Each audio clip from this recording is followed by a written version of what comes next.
Hi guys, so I'm here today to do the first part in a Bucilla stocking tutorial kit. So this particular stocking is partridge in a pear tree. This kit is made by Bucilla. I've done many of their stockings before. I want to say 8 or 9 stockings and a wreath. And I love these kits. And someone else had done a stocking tutorial that really helped me get started, so I thought that I would do the same. So this is I've already been in this kit, so it's not exactly like it would be when you take it out of the bag, but close. So in your kit, there will be all of these felt pieces, all of this stamped felt, and instructions. And I usually re-bag this. I use different size Ziplocs for different pieces of the kit. And then this is all of the threads and sequins. And this particular kit, the sequins had opened up. So use caution when you get into your kit. As you can see, there's like a pile of sequins here. When you get into your kit, make sure you're someplace where the sequins aren't going to go flying everywhere. So these are some threads, and then what I do is I'll kind of show you how I organize things. I put the sequins in like a little plastic thing, and then I put the threads, depending on how many color threads there are. This one doesn't look like there's a lot, but usually on a thread organizer of some sort. So this is the unboxing, kind of. And what I do with my needles, it comes with 2 needles. I just take a scrap piece of felt and run the needles through that, and I find that that works really well for me. It kind of keeps them tidy, it's easy to travel with, it's less cumbersome than a pin cushion, but I don't lose needles. That works for me. Some other things that you'll need for this kit, I have my crafting scissors, and some pins, just whatever kind of pins you like to have. This is just more needles. The kit comes with 1 regular needle, like embroidery needle, and 1 beading needle. And from doing a bunch of kits, I've kind of accumulated like a little stash of needles. I've also purchased additional needles to try different kinds. So that's my needles. And then for the sequins, this is from a previous kit, so these sequin colors don't really apply to this particular kit. Hopefully you can see this okay. So this is what I do for sequins. This has traveled with me a lot, so the colors are all really mixed up, but normally it stays nice. I had set this down for a while, and it's been to work with me and in the closet and back out in the living room and everything under the sun. So the colors are mixed up. Normally I keep them sorted really nice. So when I unbox my kits, one of the first things I do is kind of put sequins in each compartment, and I have a lot of different color or different containers, because usually there's some left over at the end of the kit, and then I just save them in case I ever run out of beads or a particular sequin color, and that's that. So I will kind of tackle this sequin mess because they're falling out all over, and then I will be back. Okay, so I'm going to show you guys a little bit about how I organize things now that everything's unboxed. I have handled the sequin mess that was exploding, and I'll just kind of show you how I organize things throughout the whole project to keep everything nice and tidy.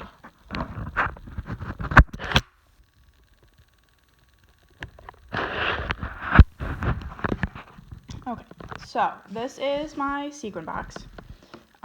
This is usually how I keep everything throughout the project, and like I said before, I've cleaned it out from the previous project. So when you get your kit, you're going to get a roll of sequins that look like this, and I don't know which one was leaking, so I'm being a little bit careful about unwrapping it. And in here, there will be 2 needles. See, I've got sequins coming out all over here. So let's see here.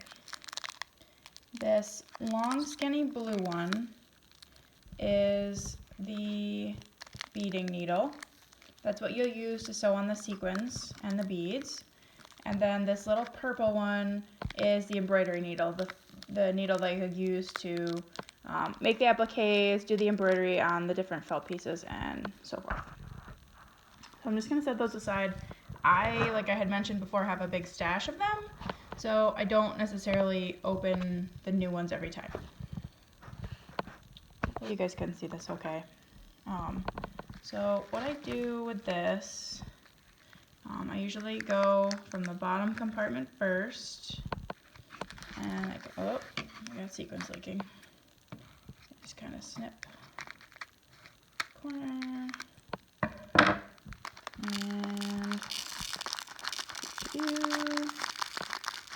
put them all in here. Like I said, hopefully this is coming out okay. You guys can see what's going on.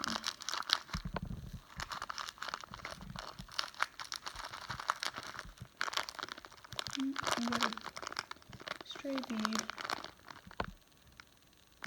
Okay. And then the same thing for the sequins. I think you guys kind of get the idea here.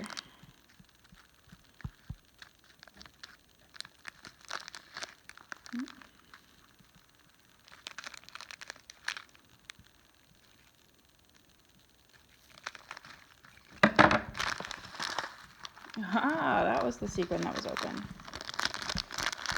Oh, goodness. Now I've got beads going everywhere.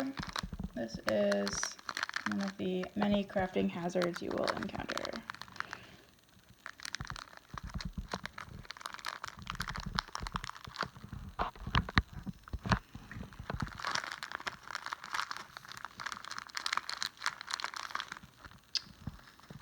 Let's get rid of the red beads, perhaps.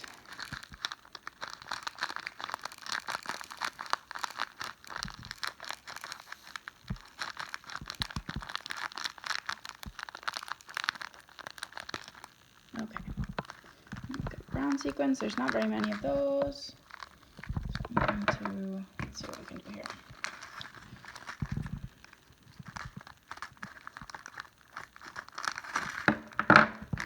Get rid of these green sequins. Voila.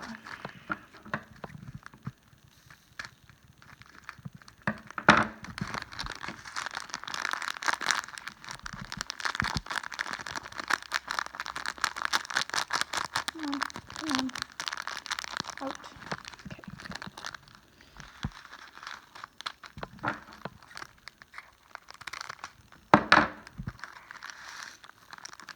Okay, one down, although I do have a little bit of a mess to pick up here.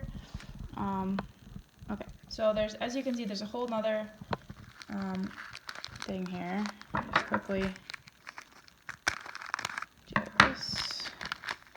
Since these are not leaking, which makes it much easier. Still a couple stragglers here. And we have red sequins. This can go right here. And gold sequins.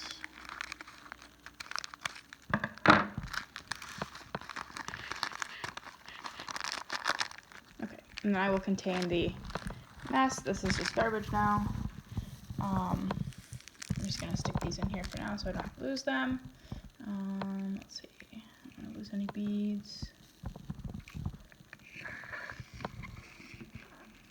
I always seem to have extra sequins. But one time, I think it was the very first kit that I did run out of beads. I don't know if it was because I dropped a couple or what exactly happened there, but anyway, so I had mentioned I use a floss card. I've sorted all of the colors of floss, and I find it's convenient for me to keep it on this floss card. It fits in my plastic bag that I keep my project in, and everything stays really organized. So I have sorted the ball of floss that comes with it. So when you get your kit, this is the picture that's like on the front of the bag. I do save this throughout the whole project because sometimes it's nice to reference. The instruction sheet comes with a diagram, but I still sometimes find that it's nice to actually look at the picture and make sure that I'm doing everything right, that I haven't missed any embroidery or sequins, or I've sewn the pieces on correctly. So I do keep this and I put it in. Most of the time I'll trim because it doesn't quite fit in the bag. Most of the time I'll trim the picture, but this one, the picture takes up the whole thing, so I have had to fold it, unfortunately, which I don't normally like to do. But keep that in one bag. It comes with a little piece of cardboard. You can put that in your project bag if you want to give it some stability. I usually don't. Sometimes I do. I don't know. Sometimes I'll trim it and then put it in the bag so everything stays straight and it doesn't get bent or anything. So I'll do that now.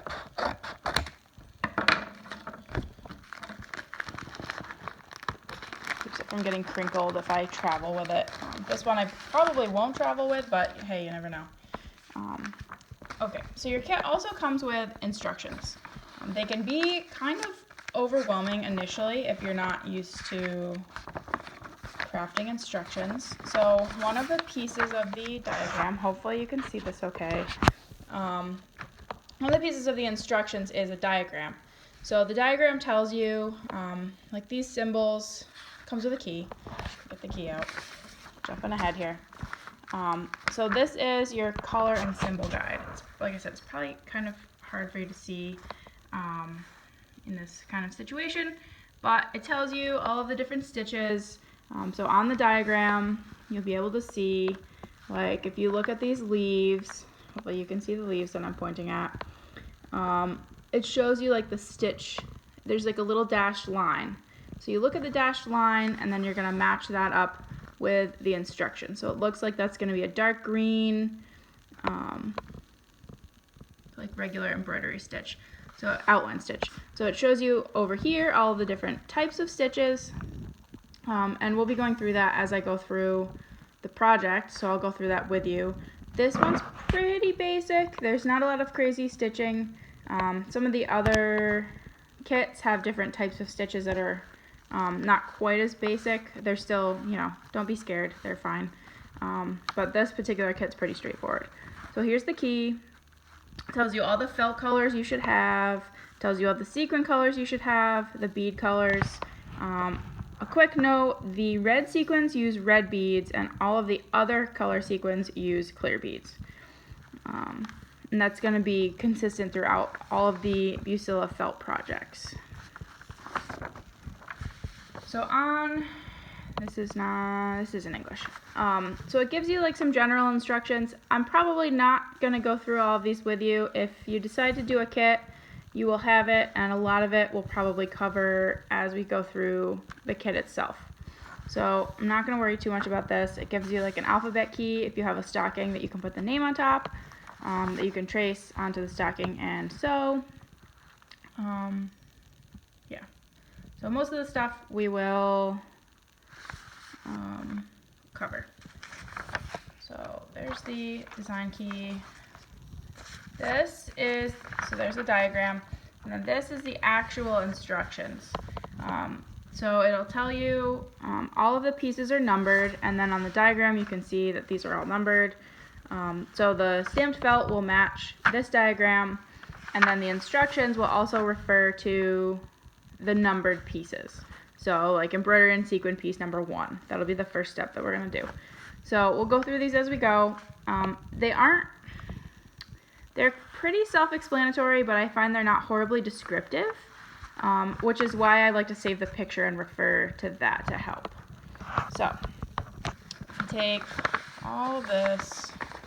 I usually keep, I don't know, depends on what I'm working on, but I usually keep like the instructions on the outside. And then all of this goes in a plastic bag. I am a huge fan of plastic bags to keep everything neat and organized.